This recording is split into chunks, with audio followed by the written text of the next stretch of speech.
2019 meeting of the Haverford Township Planning Commission to order. Kelly, could you call roll, please? Mr. Capuzzi, Present. Mr. Reardon, Here. Mr. Galman, Mr. Shannon, Here. Mr. Fiodabundo, Here. Mr. Poynton, Here. Mr. Russo. Okay, could everyone rise and join me in the Pledge of Allegiance? Allegiance to the flag of the United States of America and to the republic for which it stands, one nation, under God, indivisible, with liberty and justice for all. Thank you. So it looks like we just have one item on tonight's agenda, and it's regarding revisions to the township's subdivision and land development ordinance, which I'll refer to as Saldo from here on in. And Kelly's been kind enough to give us a draft of some of the suggested changes.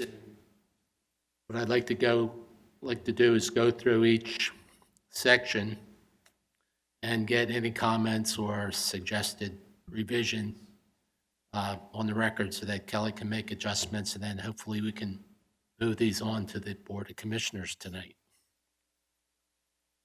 Okay, the first revision is in regards to the placement of existing utilities on land development and subdivision plans, and specifically what we're doing is we're revising the limits to which those facilities have to be shown from 400 feet to 100 feet.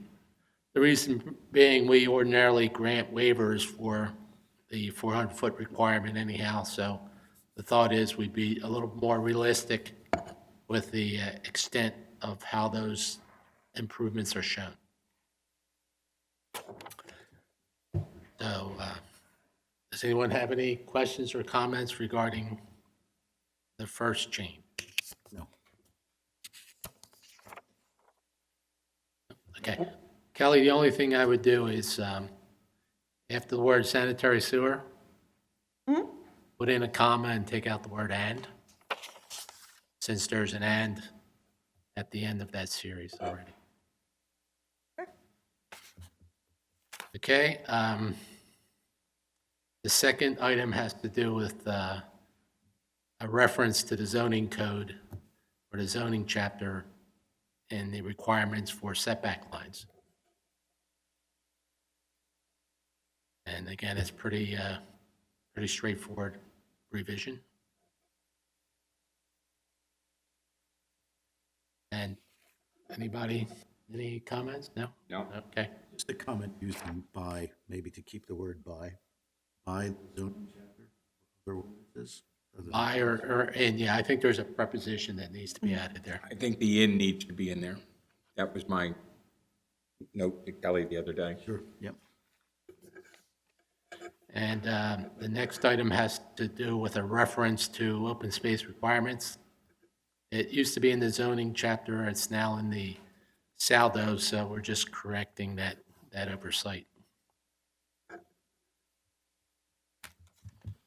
Any comments? No comment. Nope. Nope.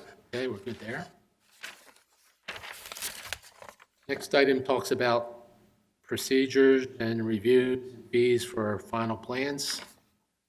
And the only substantive change is the addition of a requirement that an electronic copy of the final plan be submitted in lieu of 2 linen or Mylar originals. That makes a lot of sense. Does it make sense, you guys, to specify the form of the electronic copy? In other words, would you prefer a PDF versus a AutoCAD file? As of right now, I would prefer PDF, but I didn't want to specify the excuse me, the electronic format, because I don't know what type of format we may be using in the future. And it just saves us the hassle of having to change it again later on to correct use that or a format that we are no longer using. Okay, so we'll leave the wording as is, and then you'll have to advise the applicant what format you want that plan shown. Does this mean that there are no drawings being submitted? No, they're still submitted. They're saying in addition to the physical paper copies that they provide us for the final plan, that they're also providing an electronic copy. That's in here also? Yes. Mhm. Sorry. Okay, moving on to Chapter 160, Section 160-5. We're adding a provision under preservation of environment, which specifies a minimum building area on each lot, which is unencumbered by steep slopes, floodplains, or wetland areas. We had a couple of subdivisions in the past year where there were a significant amount of those sensitive features within the buildable area. And so as not to create situations where homeowners have to go to the zoning board and ask relief if they want to put in a pool or a deck or something like that. We thought it'd be a good idea to specify a minimum requirement for the area within a building area. So the suggestion is 80% right now. If you do some math on this, if you take a typical R4 lot and say it's 50 by 125, that leaves you with a building envelope of 30 by 70, which is 2,100 square feet. And 80% of that would be 16,080 square feet. And I think that's a little light for the R4 district, which is the most common zoning district in the township. So I would suggest we bump that number up to 90%. I'm thinking about detached garage, for example.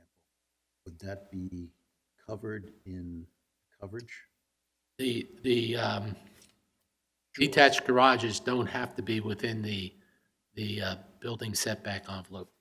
They could be 5 foot off the property lines at the rear and the side, so they don't necessarily have to fit in there. But if there are steep slopes, the applicant or the property owner would have to go through the zoning approval process to build in those steep slopes. I'm more concerned about the primary structure on the property and any decks that might be added. And essentially, almost everything named that should be unencumbered, steep slopes, floodplains, et cetera, would require zoning hearing board approval. So the creation of a lot that has an excessive amount of these features is only going to require that homeowner in the future to go to the zoning hearing board for relief to provide, say, a garage or something along those lines. So it helps alleviate hardships from, these creating, the lots that they're creating. And there's several townships in the area, Newtown Township comes to mind, where they specify, a certain amount of the ground has to be unencumbered by these sensitive land features. So this is nothing, unusual as far as zoning goes. You know what percentage they used? It's a little more complicated. They basically, they say that if you have these features on the property, your lot has to be 3 acres in size, regardless of what zoning is. They have some weird requirements, in my opinion. I like the idea of switching it to 90%. I really do like the concept. Yeah, that's fine with me. Anybody else? David? Agreed. I agree, also. All right. The next item requires or specifies that sidewalks shall be required. It basically eliminates the may be required wordage, which was in the ordinance before. I think the planning commission, at least recently, has been pretty consistent in their recommendations to the commissioners that sidewalks be required in all land development and subdivisions, but I think this change is, sort of clarifies the intent of the ordinance that sidewalks shall be required. Absolutely. In the past, what has been the standard for waivers? Generally, if there are no other sidewalks in the immediate vicinity, we normally waive that sidewalk requirement. But I think the theory is now, you have to put sidewalks in, you have to start somewhere, so we've been leaning towards the requirement to include sidewalks rather than waive them. Right, the argument we kept getting was the sidewalk to nowhere, and we kept saying, well, so you got to start somewhere, so. And it doesn't mean that we can't waive the requirement in the future. I mean, if the applicant makes a legitimate argument in regards to not having sidewalks, might recommend that they be waived. Right, they can They still still ask. have that, yes. This clarifies the intent, though. The only thing I'd like to see added at the end of that section is again, just to emphasize the fact that the sidewalks have to be located 4 feet from the curb or edge of roadway, just to fortify that requirement. I think the only place that is mentioned is in a typical detail that we have at the end of the chapter. In the design standards. Yes.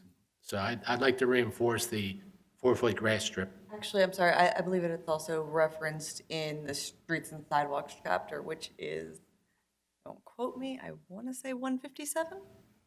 Yeah, should we refer to the standard instead of putting the dimension here so that way we don't have to change it in 2 places in the future? That make sense? That makes sense to me. That's good.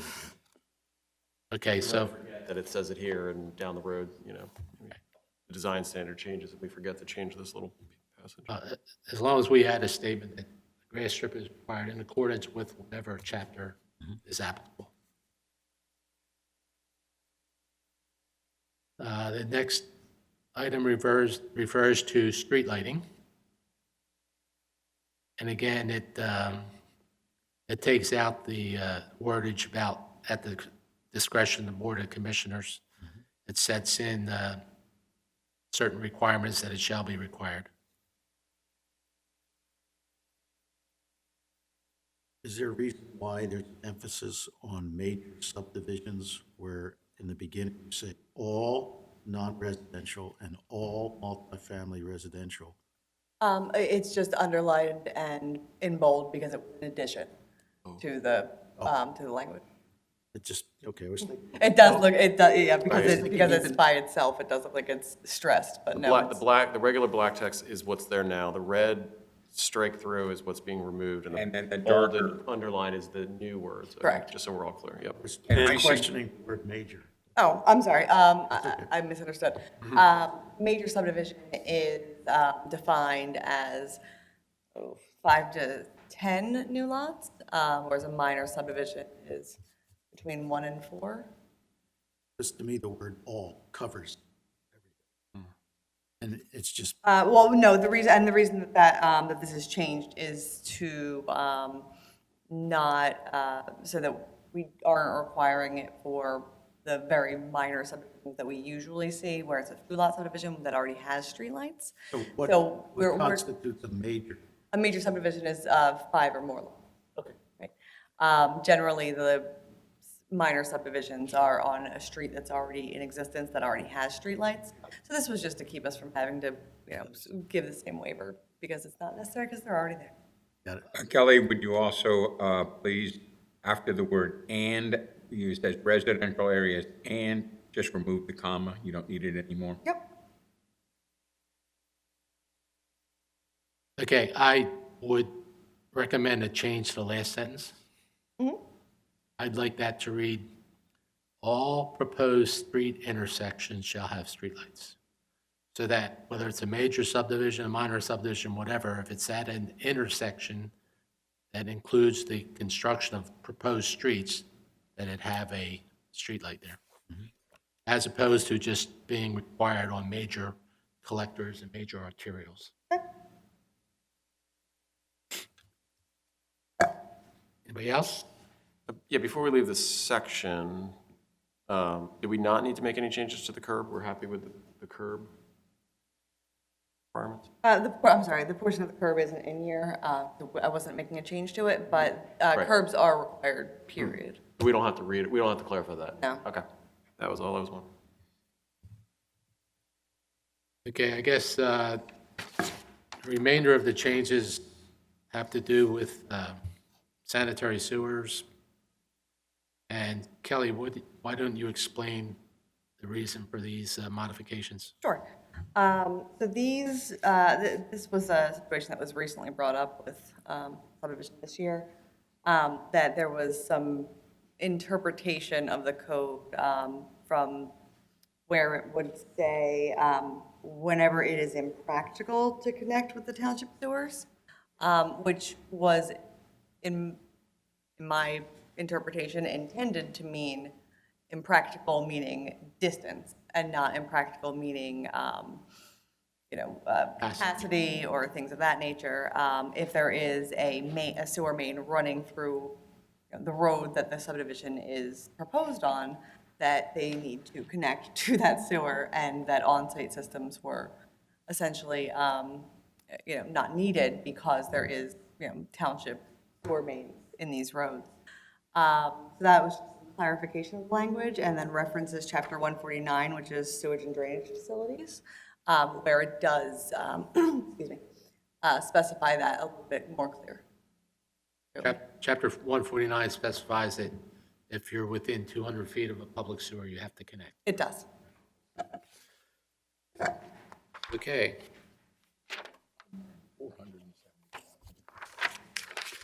Anybody have any other comments on sanitary sewers or anything else in here? Nope. Do you have enough to move this on to the Board of Commissioners, or do we have to look at it one more time? So long as everyone is ready to move on with it, I'd be happy to move this on to them. Okay.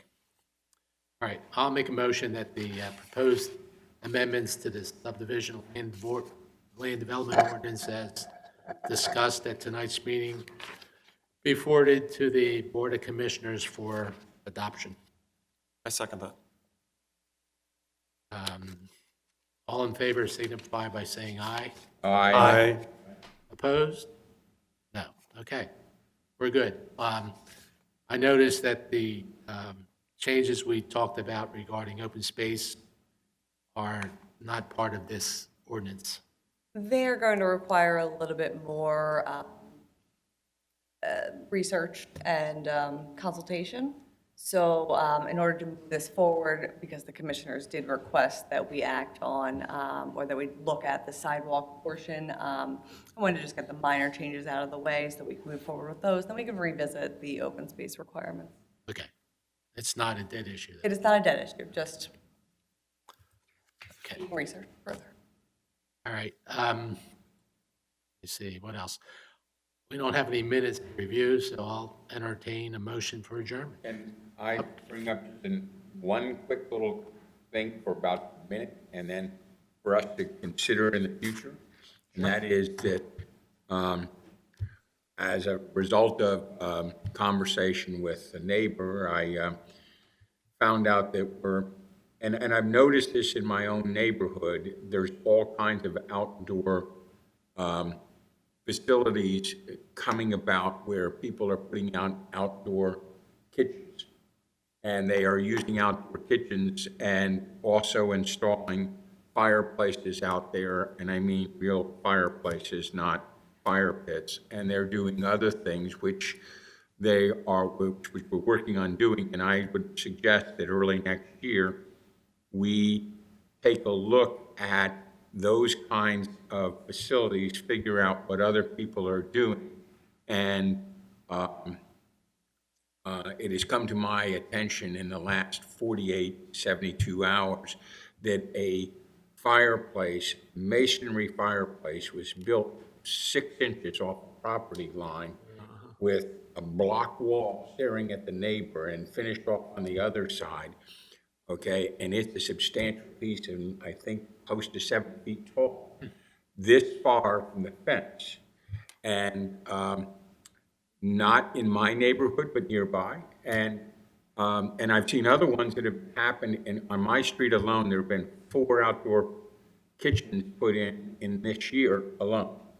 So they are done with permits. They are done the way they're meant to be done. I don't know if this one was permitted or not. I tend to believe it may not have been, but I would like to look at those kinds of facilities because we need to address this if it's happening in certain areas, it's going to start happening in more and more places, and it's not like it's a fire pit, which we already have the new stuff that we put in there a little while back. It's real fireplaces, and if it's a wood-burning fireplace and it's that close to the property line, what is the danger to the neighbors' properties and their plantings and other stuff as well? So I just know what you mean. something to think about for us to address next year if everybody is on the same page. This is like hardscaping gone to the extreme, right? Like people like started by building in grills and then they started adding more to those things and more of those things. And we don't have anything that kind of addresses that currently. Do these outdoor kitchens have plumbing, Yes, waste, and water supply? some do, Right? and have natural gas going in because they'll have a pool. And so with the pool, they have the natural gas line, so they run that in. They'll have a full gas fireplace, beautiful things. They'll have a cover over the pool, over the outdoor area. One of them I've seen has a 60 to 70-inch TV that rolls out of the ceiling and comes down for them to sit out there and watch. It's pretty doggone amazing. But all of that was done with absolute, everybody knew about it. It was being done to neighbor. And I've seen one 2 doors down the other side. I've talked to a person behind me who would like to do another one himself.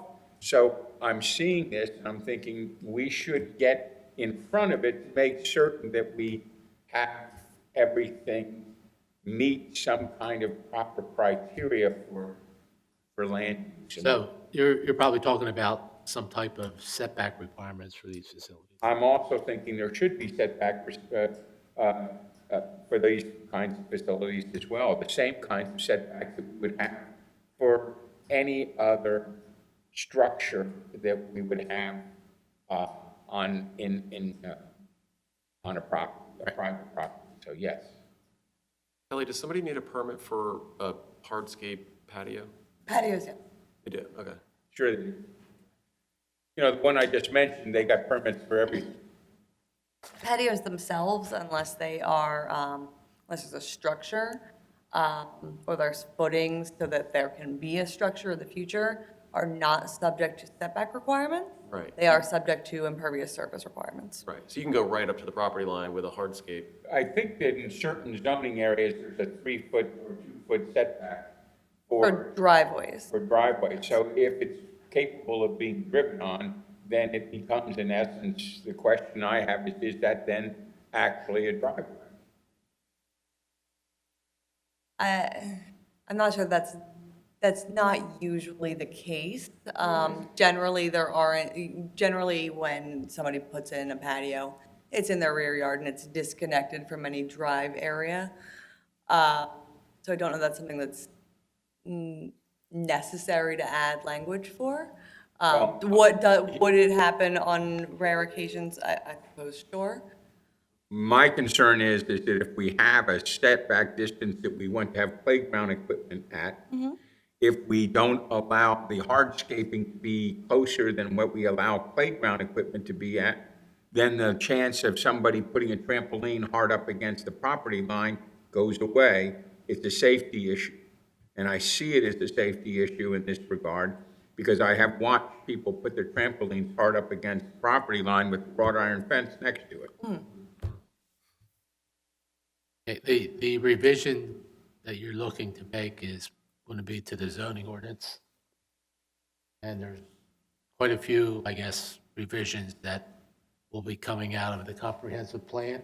Okay. And I believe there are others that you have in the back of your mind too. So A whole slew. this is just one of many. that we Sorry. can- That's I know all right. You're working hard on this, and I'm not trying to step on your toes. I'm just seeing something that's, I see it much, It's something we should add to our list. yes, thank you very much. All right. Okay, So now I'll entertain a motion to adjourn. so moved.